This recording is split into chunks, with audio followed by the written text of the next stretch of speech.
Does anyone ever hear of him? He's probably like one of the strongest leaders anywhere in the world, and he's the leader of, right? He's the leader of Turkey. He's a very strong man, as you know, from Hungary, and he's the boss. There's no doubt about it. Hungary fronts on both Ukraine and Russia. If you spill a drop of American blood, we will spill a gallon of yours. You know, Hezbollah is very smart. They're all very smart. Hezbollah and Hamas. Hamas, has anyone ever heard of? Hamas terrorists. I want a shield over our country. If you don't like our religion, then we don't want you in our country, and you are not getting in.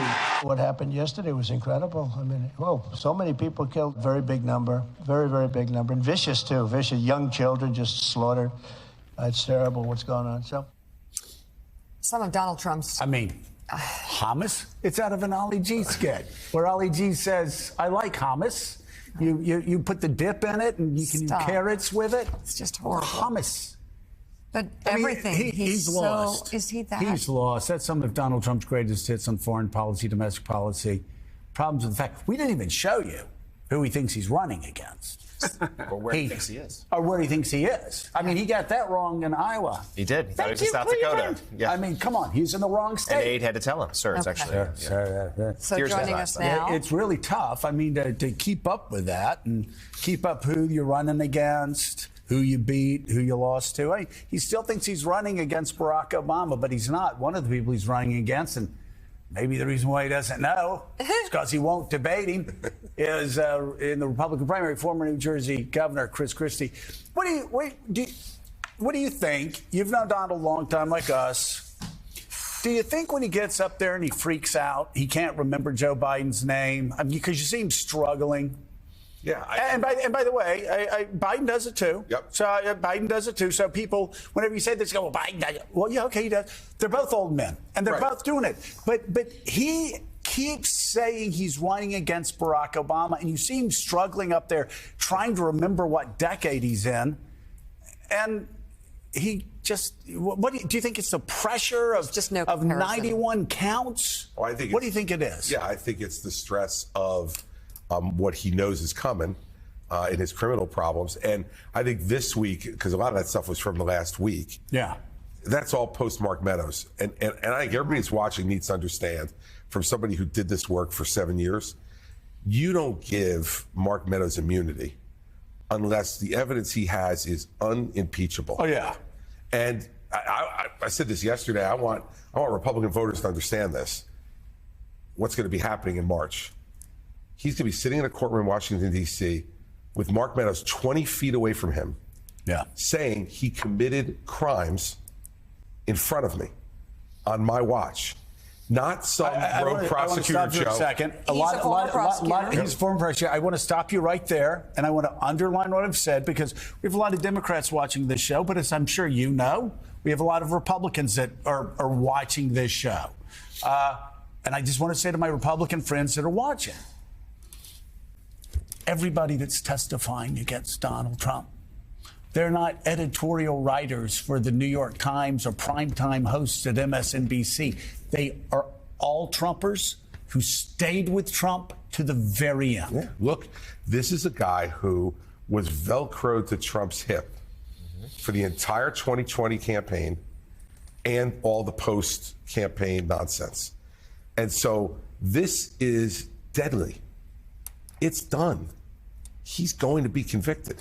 But it's over. Can't he run for president and put delay and get out of it? Well, I don't think he can delay it. No, I don't have the impression that this district court judge in Washington is amenable to delay. It's a March 4th. She seems pretty. So it's a March 4th trial right now. Mm-hmm. What do you think? Maybe give or take a month. You think the judge may? Yeah, I mean, maybe it starts in April. Maybe not, though. I mean, look, she has not given much at this point into the defense claims for delay. And I think that's why Jack Smith indicted this case with just Trump. Right.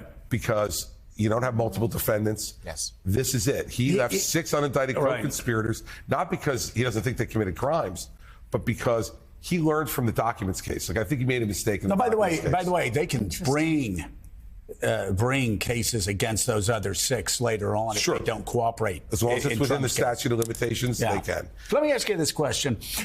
So let's say the trial is in mid-March. Lasts a month. He's convicted by mid-April. And you look at least the evidence we know, it looks like it's an uphill battle for the defense. I know Trump's people are saying, we'll appeal. It's a D.C. Circuit judge, right? It's a judge. It'll go to the D.C. Circuit, then the Supreme Court. They're going to expedite this, aren't they? This is not going to be like a year of I think they would. But remember, once you're convicted by a jury, you're convicted. Right. So he's going to have all kinds of new restrictions placed on him as now a convicted felon. Okay, in what terms of his kind of travel, restrictions? his speech, all the things he can do. Right now he's out on bail. Let's remember. Right.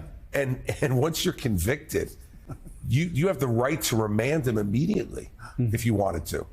A former president, though? No, I don't think they will. But the point is that when that's the extreme alternative, Right. you could place all kinds of restrictions on him and say, you don't like those? Okay, we'll send you Stay to jail. home or stay home. It could be house arrest. Ankle bracelet. There's a whole bunch of things that could happen in terms of what he can do, where he can travel. He's going to have to go to probation to get permission to travel. What's he convicted of? Well, he'll be in the January 6th case. He's going to be convicted of obstructing Congress. That the actions that he took was obstructing Congress. That's the main and biggest charge that he's going to wind up being convicted of. And I think that Meadows, from what we're reading and being told he's going to say, and it makes sense to me, knowing what was going on then in the White House, is that everyone with any credibility was telling him it wasn't stolen. You didn't lose. You lost. You didn't win. And that's everybody. That's Meadows. That's Pat Cipollone. That's Bill Barr. Right. That's Bill Stepien, his campaign manager. Everybody has testified that they were telling him, you lost. There's nothing here. Add to it that they filed 60 lawsuits to try to challenge the results, and they went 0 for 60.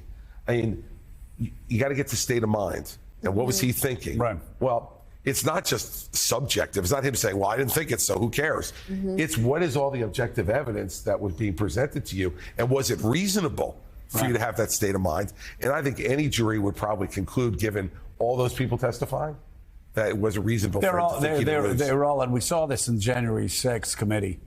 Everybody around him telling him, give up the ghost, call this off. And as the governor said, not just the 60-62 federal court decisions against him, the Supreme Court with Alito and Thomas writing a concurring opinion saying, listen, there are not enough votes out there to change this election. But we should hear it on these other grounds. You have the most conservative justices calling BS on Donald Trump as well.